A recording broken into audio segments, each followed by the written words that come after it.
Hello everybody and welcome back to another episode of OMG Craft. Not How to Minecraft. I'm sitting here flying. Holy moly, a new snapshot has come out and we have a lot to talk about. It's not quite as crazy of a snapshot that we had last week, but there is quite a few changes with powdered snow and some new texture changes. And some of these experiments I've been doing are quite intense and crazy, so you'll want to keep watching. Let's jump in. Starting off with powdered snow. So last week, this was a block, but now it is a bucket. Protection bucket of powdered snow, anybody? This is fantastic. So powdered snow does not exist. So even if I just search for snow, you'll see powdered snow does not exist in the creative inventory as a block. It is just as a powdered snow bucket. Now, this may be a little bit confusing, but it'll all make sense when you realize how you collect powdered snow now. Now, the only way to get powdered snow, I guess maybe this was always the intention, is to put out cauldrons. And if the weather is raining in an area where it will snow, remember, there is no like snowing weather. You just have to be high up in elevation or in a cold biome to get snow while it's raining. So in this situation, slowly over time, the cauldrons will fill up with snow. And I mean like really slowly. Like I kept this going for like a minute or two, and this is all I got was those 2 layers of snow inside of the cauldrons. Now the snow is a little bit buggy in this snapshot. You can see kind of the textures kind of zipping around. So just know that that's just like some weird bug. But so ignore it. So what happens is over time, the snow will build up inside of these cauldrons, and eventually it will be full. So you can put powdered snow into cauldrons, and of course you can pull powdered snow out of cauldrons. Let's switch into survival mode. So this is a full cauldron of powdered snow, and zoop, then I get it inside of a bucket. These do not stack, so you're gonna have a crazy inventory of powdered snow.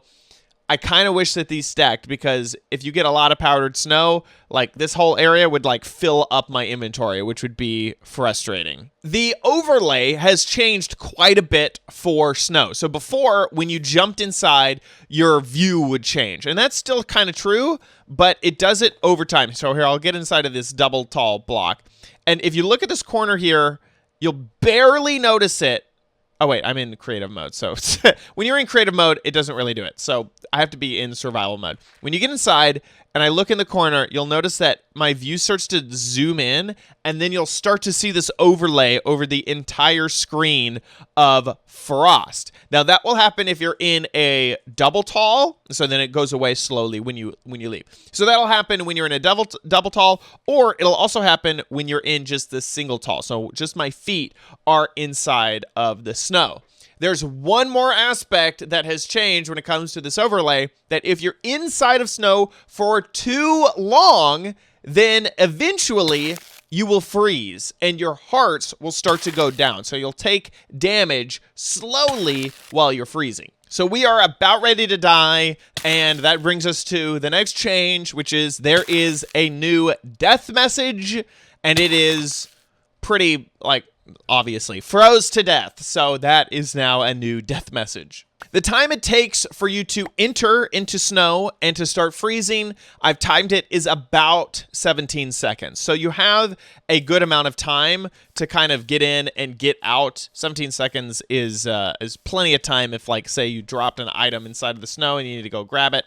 Or if you wanted to use this for a whole bunch of different reasons. The snow is actually really, really useful. One useful thing is that if you are on fire and you step into the snow, it will put you out, just like water will. This is also true of the snow inside of cauldrons, and you'll notice the level goes down just a little bit when it puts you out. So it goes down 1 level.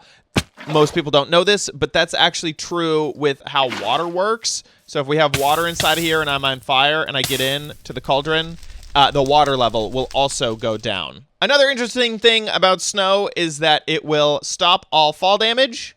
So that works with this double tall block that I fell into, or the single tall. If you fall on the edge, I've noticed that it gets a little finicky. So you want to make sure that you're definitely hitting the middle of those blocks. Once you're inside of it, you can't really jump. So this is only a too tall block, and I can't really get out of it or swim out of it. Now, if you have leather armor, apparently leather armor is the way to kind of like control snow, then you can climb out of it, and you can stand on top of it without worrying about it. That's just the leather boots. Also, for every piece of leather armor that you wear, the longer it will take for you to start to freeze. It mentioned on the changelog that if you had full leather armor, that you just wouldn't freeze, but that's not the case that I've noticed. You actually froze to death even if you had full leather armor on. Maybe that's a bug, and that'll get fixed, but that's what they mentioned in the changelog. Now, one crazy interesting thing is that this powdered snow can be placed inside of the nether, which, like, that just makes no sense to me that you can have such a frozen thing inside of the nether. It is a amazing behavior, though, because if you are on fire, you can put yourself out with powdered snow. I had on leather boots, so I wasn't going into it enough.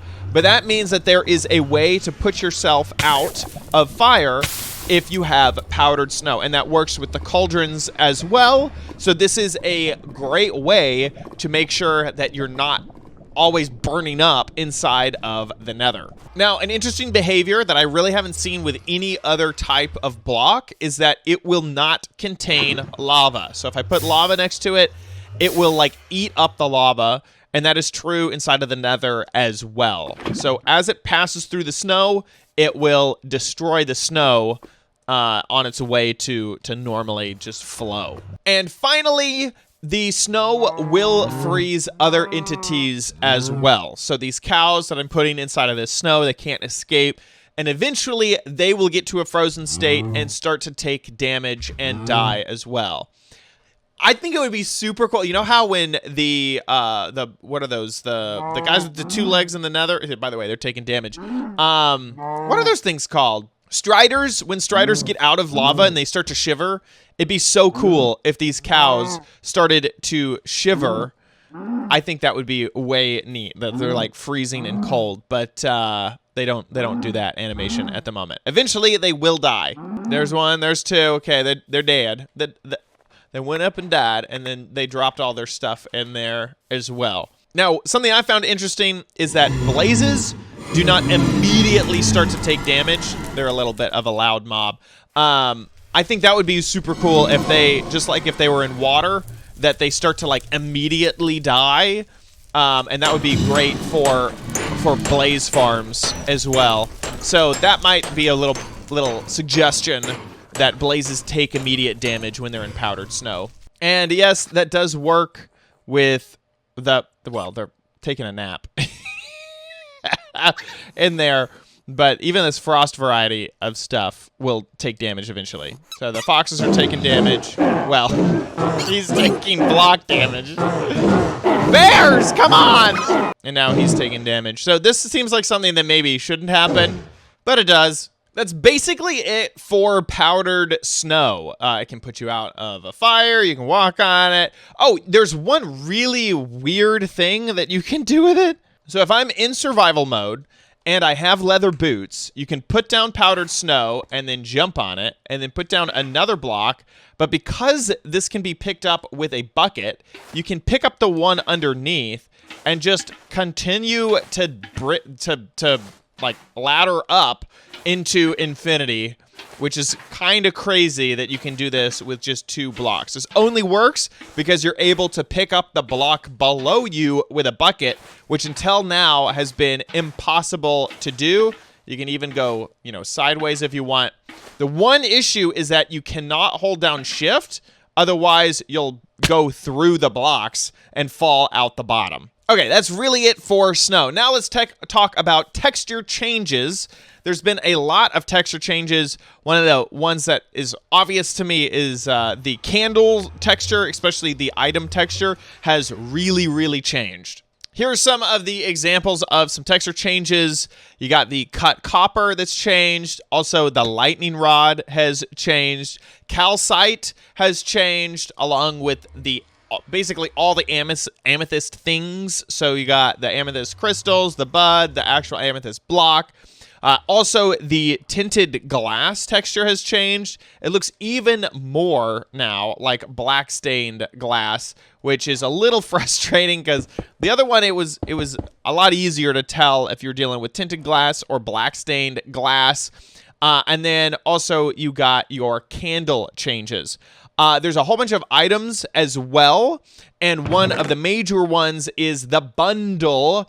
Just the straight up texture of the bundle has changed quite a lot. So here's an empty one, here's a full one, and then as you can see as I hover over here, you got a insane bundle UI update. So I decided to put 64 different blocks inside of this bundle, and as you can see every single block and or item, you know, whatever you decide to put in there, you can see each one of those inside of the bundle. So I'm gonna do another little bundle here. By the way, I didn't realize this last week. I don't know if it was true, but you can just right click items into the bundle if you want to do it that way. But now you can see that I have 8 snowballs, some cocoa beans, and a lapis inside of there.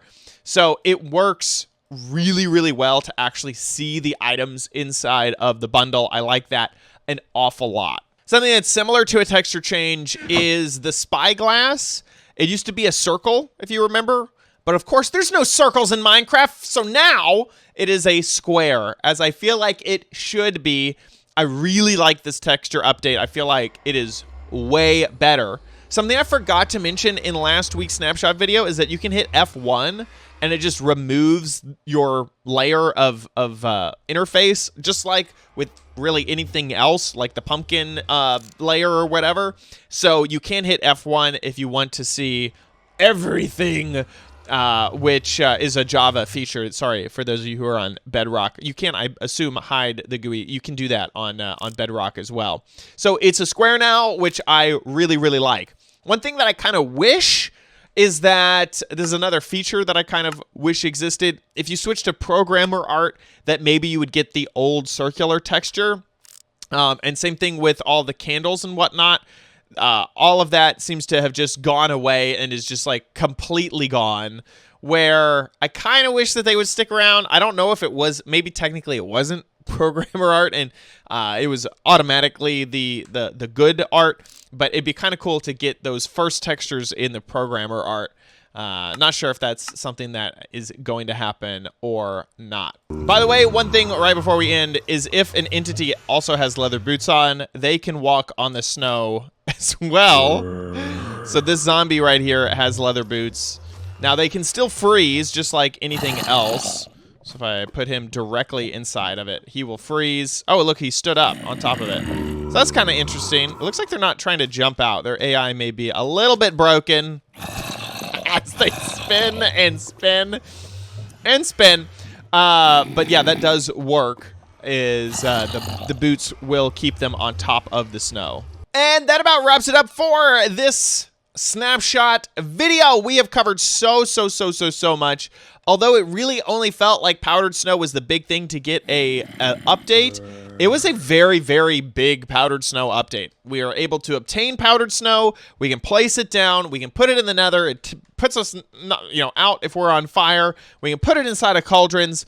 So lots and lots of stuff with powdered snow, and then a whole bunch of texture and also the UI updates are really nice. That about wraps it up. Thanks so much for watching this episode of OMG Craft. If you enjoyed it, please give this video a like.